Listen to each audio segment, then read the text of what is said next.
ಭಾರತ್ ಮಾತಾ ಕಿ.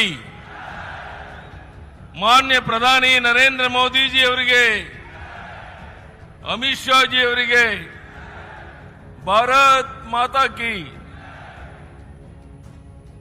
ವೇದಿಕೆ ಮೇಲಿರುವಂತಹ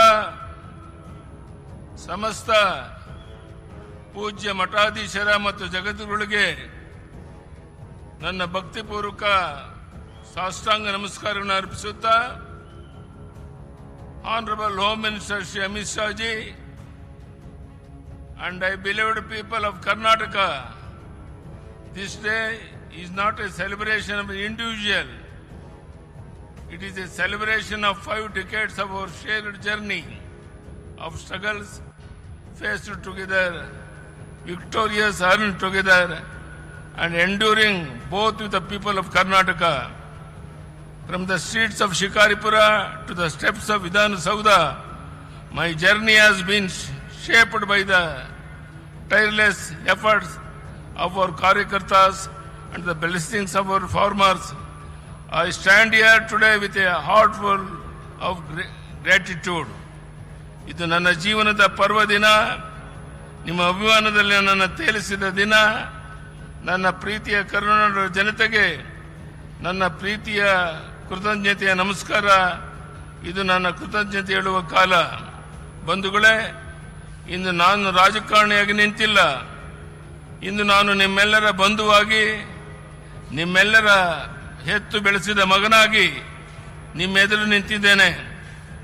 ಮದಕರ ನಾಯಕ ಆಳಿದ ನಾಡು, ವೀರವನಿತೆ ಓನಕ್ಕ ಓಬವ್ವ ಜನ್ಮ ತಾಳಿದ ಭೂಮಿ, ಶರಣ ಶ್ರೇಷ್ಠರು ನಡೆದಾಡಿದ ತಪೋವನ, ಐತಿಹಾಸಿಕ ಚಿತ್ರದುರ್ಗ ಇಂದು ಕನ್ನಡ ನಾಡಿನ ಮೂಲೆ ಮೂಲೆಯಿಂದ ಹರಿದು ಬಂದಿರುವ ನಿಮ್ಮ ಅಭಿಮಾನದ ಜನಸಾಗರದ ಮುಂದೆ ನಿಂತಿರುವ ನನಗೆ ಅಕ್ಷರಶಃ ಇಂದು ಮಾತು ಹೊರಬರುತ್ತಾ ಇಲ್ಲ.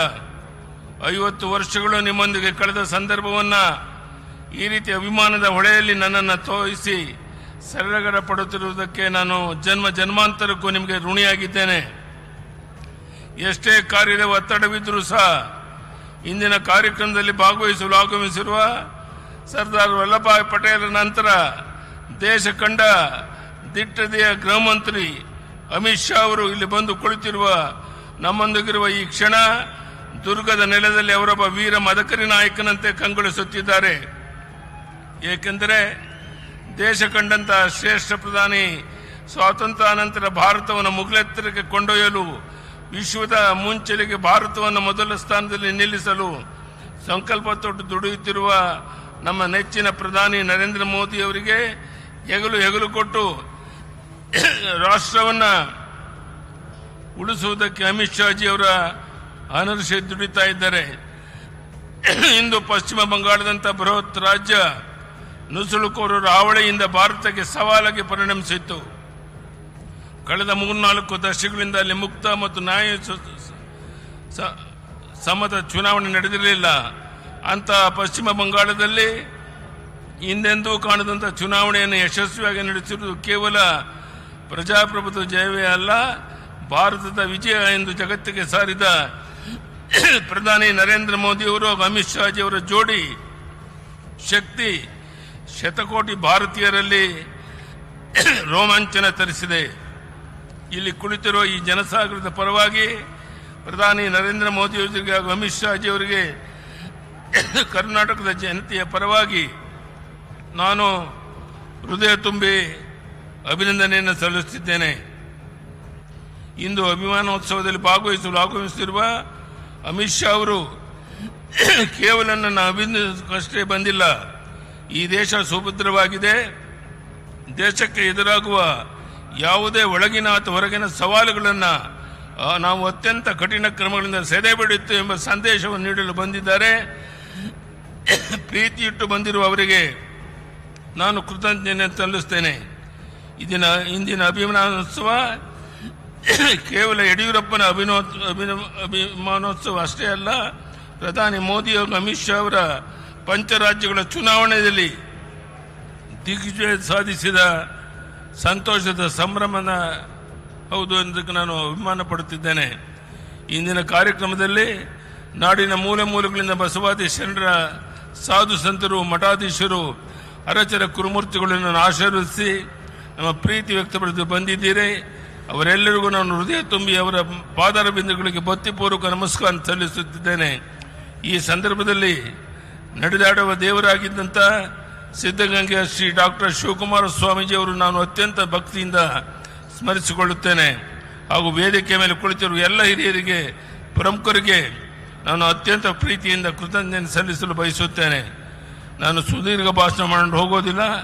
ಕಳೆದ 10-15 ದಿನಗಳಿಂದ ಈ ಅಭಿಮಾನೋತ್ಸವದ ಹೆಸರಿನಲ್ಲಿ ಅನೇಕ ನನ್ನ ಹಿತೈಷಿಗಳು, ಅಭಿಮಾನಿಗಳು, ನಮ್ಮ ಪಕ್ಷದ ಹಿರಿಯರು ಪತ್ರಿಕೆಗಳಲ್ಲಿ ಲೇಖನಗಳನ್ನು ಬರೆದು ನಾನು ನಡೆದು ಬಂದ ಹಾದಿಯನ್ನು, ನನ್ನ ಹೋರಾಟದ ದಿನಗಳನ್ನು, ನನ್ನ ಆಡಳಿತ ಅಭಿವೃದ್ಧಿ ಕಾರ್ಯಗಳನ್ನು ನಾಡಿಗೆ ತಿಳಿಸಿಕೊಂಡಿರುತ್ತೀರಿ. ತುರ್ತು ಪರಿಸ್ಥಿತಿಯ ಸೆರೆಮನೆಯಿಂದ ಹಿಡಿದು ಸಂಘಟನೆ, ಪ್ರವಾಸ, ಜನರ ನಡುವೆ ಜನರಿಗಾಗಿ ನಡೆಸಿಕೊಂಡು ಬಂದ ನಿರಂತರ ಹೋರಾಟಗಳ ಬದುಕೆ ನನಗೆ ಶಕ್ತಿ ನೀಡಿದೆ. ನಾನು ಇಷ್ಟೇ ಹೇಳಿ ಬಯಸಿದ್ದೇನೆ, ನಿಮ್ಮ ಯಡಿಯೂರಪ್ಪ ಚಿನ್ನದ ಚಮಚವನ್ನು ಇಟ್ಟುಕೊಂಡು ಸಾರ್ವಜನಿಕರ ಬಗ್ಗೆ ಬರಲಿಲ್ಲ. ಸಾಮಾನ್ಯರಲ್ಲಿ ಸಾಮಾನ್ಯನಾಗಿ ಅನಿರೀಕ್ಷಿತ ತಿರುವುಗಳಾಗಿ ನಾನು ಈ ನಾಡಿನ ಜನರ ಸೇವೆಗೆ ಸಮರ್ಪಣೆಗೊಂಡವನು.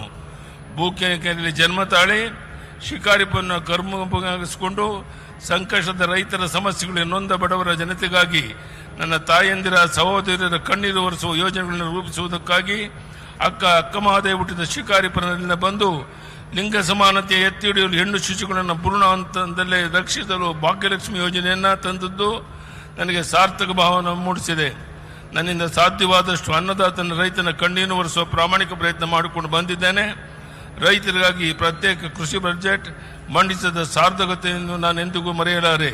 ಸದ್ಯ ಸುರಕ್ಷಿತ ನಮ್ಮ ರೈತರಿಗೆ ಬಡ್ಡಿ ರಹಿತ ಸಾಲ, ರಾಜ್ಯದ ನೀರಾವರಿ ಯೋಜನೆ ಶಕ್ತಿ ಮೀರಿ ಕೆಲಸ ಮಾಡಿದ್ದೇನೆ. ನನ್ನ ಜೀವನವೇ ಹೋರಾಟದ ಜೀವನ. ಹೋರಾಟ ಮತ್ತು ಸಂಘಟನೆಯನ್ನು ತಪಸ್ಸು ಎಂದು ಸ್ವೀಕರಿಸಿದವನು. ಇದಕ್ಕೆ ಮಾರ್ಗದರ್ಶನ ತೋರಿದ್ದು ನನಗೆ ಸಂಸ್ಕಾರವನ್ನು ನೀಡಿದ ರಾಷ್ಟ್ರೀಯ ಸ್ವಯಂ ಸೇವಕ ನಾನೊಬ್ಬ RSS ಕಾರ್ಯಕರ್ತ ಹೆಮ್ಮೆ ಪಡುತ್ತೇನೆ. ಅಧಿಕಾರದ ಬೆನ್ನತ್ತಿ ಹೋರಾಟ ಕೇಳಿಯಲಿಲ್ಲ. ಮುಖ್ಯಮಂತ್ರಿಯ ಕನಸಂತೂ ಎಂದೂ ಕಂಡಿರಲಿಲ್ಲ. ಆದರೆ ಪುರಸಭೆಯಿಂದ ವಿಧಾನಸಭೆಯವರೆಗೆ ವಿರೋಧ ಪಕ್ಷದ ಸ್ಥಾನದ ಮುಖ್ಯಮಂತ್ರಿ ಸ್ಥಾನದವರೆಗೆ ತಲುಪಲು ನಾಡಿನ ಜನತೆ ನನ್ನ ಬೆಳೆಸಿದರು, ಹರಿಸಿದರು. ಇದಕ್ಕೆ ಕಾರಣ ಯಡಿಯೂರಪ್ಪ ಅಧಿಕಾರದ ರಾಜಕಾರಣದ ಬರಲಿಲ್ಲ, ಜನರ ಸಂಕಷ್ಟವನ್ನು ಪ್ರತಿನಿಧಿಸಿ ರೂಪಿಸಿದ ಹೋರಾಟಗಳಿಂದ ಮೇಲೆದ್ದು ಬಂದವನೆಂಬ ಕಾರಣಕ್ಕಾಗಿ. ಅಣ್ಣ ಬಸವಣ್ಣ ಹೇಳಿದ ಇವ ನಾರವ ಎಂದು ಜನ ಕೇಳಲಿಲ್ಲ. ಯಡಿಯೂರಪ್ಪ ಇವ ನಮ್ಮವ ಎಂದು ಪ್ರೀತಿಯಿಂದ ಅಪ್ಪಿ ಆಶೀರ್ವದಿಸಿದ ಪರಿಣಾಮವಾಗಿ 50 ವರ್ಷಗಳ ನನ್ನ ಪಯಣ ಸಾರ್ಥಕವಾಗಿ ಪೂರ್ಣಗೊಳ್ಳಲು ಕಾರಣವಾಗಿದೆ. ಇಂದು ಪ್ರಧಾನಿ ನರೇಂದ್ರ ಮೋದಿ ಅವತಾರ ಪುರುಷದ ರೀತಿಯಲ್ಲಿ ಜನ್ಮವೆತ್ತಿ ಬಂದಿದ್ದಾರೆ.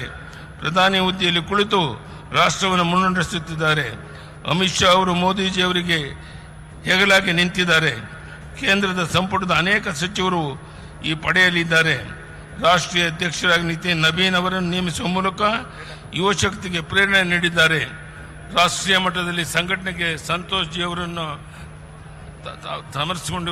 ಸಮರ್ಪಿಸಿಕೊಂಡಿದ್ದಾರೆ. ಈ ದೇಶ ನಂಬರ್ 1 ಸ್ಥಾನಕ್ಕೆ ಏರಬೇಕಾದರೆ ಪ್ರಧಾನಿ ನರೇಂದ್ರ ಮೋದಿ ಅವರು ಕನಿಷ್ಠ ಇನ್ನೂ 10 ವರ್ಷವಾದರೂ ಈ ದೇಶವನ್ನು ಮುನ್ನಡೆಸಬೇಕಾಗಿದೆ. ಅವರ ಜೊತೆಗೆ ಅಮಿತ್ ಶಾ ಜಿ ಅವರು ರಾಷ್ಟ್ರವನ್ನು ಕಟ್ಟಲು ದುಷ್ಟರಿಂದ ದೇಶ ರಕ್ಷಿಸಲು ಶಾಂತಿ ಸಮೃದ್ಧಿಯ ನೆಲೆಬೀಡಾಗಿ ಮಹಾಸೇನಾನಿಯಂತೆ ತಮ್ಮ ಕಾಯಕ ಮುಂದುವರಿಸಬೇಕಾಗಿದೆ. ಭವಿಷ್ಯದಲ್ಲಿ ಭಾರತದ ಕನಸು ಸಾಕಾರವಾಗಲಿದೆ. ಅದನ್ನು ಕಣ್ತುಂಬಿಕೊಳ್ಳುವ ಅವಕಾಶ ನಮಗೆ ಕರುಣಿಸಿದ್ದಾನೆ. ಅದೇ ನಮ್ಮ ಜೀವನದ ಸೌಭಾಗ್ಯ. ನಮ್ಮ ಪಕ್ಷವನ್ನು ಕಟ್ಟಿದ ಶ್ಯಾಮ ಪ್ರಸಾದ್ ಮುಖರ್ಜಿ, ದೀನ್ ದಯಾಳ್ ಉಪಾಧ್ಯಾಯ, ಶ್ಯಾಮ ಪ್ರಸಾದ್ ಅವರ ಮಾತೃ ನೆಲ ಪಶ್ಚಿಮ ಬಂಗಾಳದಲ್ಲಿಂದು ಕಮಲ ಹರಳಿ ಪ್ರಜ್ವಲಿಸುತ್ತಿರುವುದಂತೂ ಭಾರತಾಂಬೆಯ ಮಡಿಲನ್ನು ಉಳಿಸುವುದಕ್ಕಾಗಿ ಶತಮಾನಗಳಿಂದ ತಮಸ್ಸು, ತ್ಯಾಗ, ಬಲಿದಾನಗೈದ ನೂರಾರು ಆತ್ಮಗಳು ಇಂದು ಸಂತೃಪ್ತ ಭಾವ ಹೊಂದಿರುವುದು ಎಂದು ನನ್ನ ನಂಬಿಕೆ. 50 ವರ್ಷ ಕಾಲ ನಿಮ್ಮ ಯಡಿಯೂರಪ್ಪನನ್ನ ಪ್ರೀತಿಯಿಂದ ಸಲಹಿದ್ದೀರಿ, ಅಭಿಮಾನದಿಂದ ಬೆಳೆಸಿದ್ದೀರಿ, ನನ್ನ ಹೋರಾಟಕ್ಕೆ ಶಕ್ತಿ ಕೊಟ್ಟಿದ್ದೀರಿ. ಮುಖ್ಯಮಂತ್ರಿ ಸ್ಥಾನದಲ್ಲಿ ಕುಳಿತು ಅಧಿಕಾರದಲ್ಲಿದ್ದಾಗ ಬೆಳಕು ತೋರಿದ್ದೀರಿ. ಈ ಋಣ ಎಂದಿಗೂ ತೀರಿಸಲಾಗುವುದೆಂದು ಮತ್ತೆ ಹೇಳುತ್ತಾ ನನ್ನ ಕಡೆಯ ಉಸಿರಿರುವ ತನಕ ವಿರಮಿಸುವ ಪ್ರಶ್ನೆ ಇಲ್ಲ. ವಿರಮಿಸುವ ಪದ ನನ್ನ ಹತ್ತಿರ ಸುಳಿಯುವುದೂ ಇಲ್ಲ. ನನಗೆ ದೇವರು ಶಕ್ತಿ ಕೊಟ್ಟಿರುವ ತನಕ ಸಂಘಟನೆ ಹೋರಾಟವನ್ನು ನಾಡಿಗಾಗಿ, ದೇಶಕ್ಕಾಗಿ, ಪಕ್ಷಕ್ಕಾಗಿ ಮತ್ತೊಮ್ಮೆ ನಾನು ಪ್ರಾಮಾಣಿಕ ಪ್ರಯತ್ನ ಮಾಡ್ತೇನೆ ಅನ್ನೋ ಮಾತನ್ನು ಹೇಳ್ತಾ, Amit Shah G I assure you that the people of Karnataka stand united with the vision of Vikasit Bharat under the leadership of our Honorable Prime Minister Narendra Modi ji. I will travel the length and breadth of Karnataka, connect with the people to seek their blessing for the case of strengthening the nation. ಈ ಮಾತನ್ನ ಹೇಳ್ತಾ ಇವತ್ತು ಅಮಿತ್ ಶಾ ಜಿಯವರು ಪಶ್ಚಿಮ ಬಂಗಾಳದಲ್ಲಿ ಅಂತ ಕಾರ್ಯಕ್ರಮಗಳು ಇದ್ರೂ ಸಹ ಸಮಯವನ್ನು ಮಾಡಿಕೊಂಡು ಇಲ್ಲಿಗೆ ಬಂದು ನಮಗೆಲ್ಲರಿಗೂ ಆಶೀರ್ವಾದ ಮಾಡಿದ್ದಾರೆ. ನಾನು ಅವರಿಗೆ ಮತ್ತೊಮ್ಮೆ ಅಭಿನಂದನೆಯನ್ನು ಸಲ್ಲಿಸ್ತಾ ನಾನು ಕೊನೆಯದಲ್ಲಿ ಕೈ ಜೋಡಿಸಿ ನಿಮ್ಮಲ್ಲಿ ಪ್ರಾರ್ಥನೆ ಮಾಡುವಂಥದ್ದು, ತಾವು ಹೋಗಬೇಕಾದ್ರೆ ತುಂಬ ಶಾಂತ ರೀತಿಯಲ್ಲಿ ಬಸ್ಸುಗಳಲ್ಲಿ ಹೋದಾಗ ಯಾವುದೇ ಗೊಂದಲಗಳನ್ನು ಮಾಡಿಕೊಳ್ದೇನೆ, ನಾನು ಮುಂದೆ ತಾನು ಮುಂದೆ ಅಂತ ತೊಂದರೆಗೆ ಒಳಗಾಗ್ದೇನೆ ಅತ್ಯಂತ ಶಾಂತ ರೀತಿಯಲ್ಲಿ ನಿಮ್ಮ ಊರುಗಳನ್ನು ತಲುಪಬೇಕು ಅಂತ ಕೈ ಜೋಡಿಸಿ ಪ್ರಾರ್ಥನೆ ಮಾಡಿ ಇಲ್ಲಿ ಸೇರಿರುವಂಥ ಎಲ್ಲ ಬಂಧುಗಳಿಗೆ, ವಿಶೇಷವಾಗಿ ಇಷ್ಟು ದೊಡ್ಡ ಸಂಖ್ಯೆಯಲ್ಲಿ ಸ್ವಾಮೀಜಿಗಳು ಬಂದು ನಮಗೆ ಆಶೀರ್ವಾದ ಮಾಡಿದ್ದಾರೆ. ಎಲ್ಲ ಸ್ವಾಮೀಜಿಗಳವರಿಗೆ ನಾನು ಮತ್ತೊಮ್ಮೆ ತಲೆಬಾಗಿ ನಮಸ್ಕರಿಸುತ್ತಾ ತಮ್ಮೆಲ್ಲರಿಗೂ ವಂದಿಸಿ ನನ್ನ ಮಾತನ್ನು ಮುಗಿಸ್ತೇನೆ. ಬಲೋ ಭಾರತ್ ಮಾತಾ ಕಿ. ಧನ್ಯವಾದಗಳು. ನಮಸ್ಕಾರ.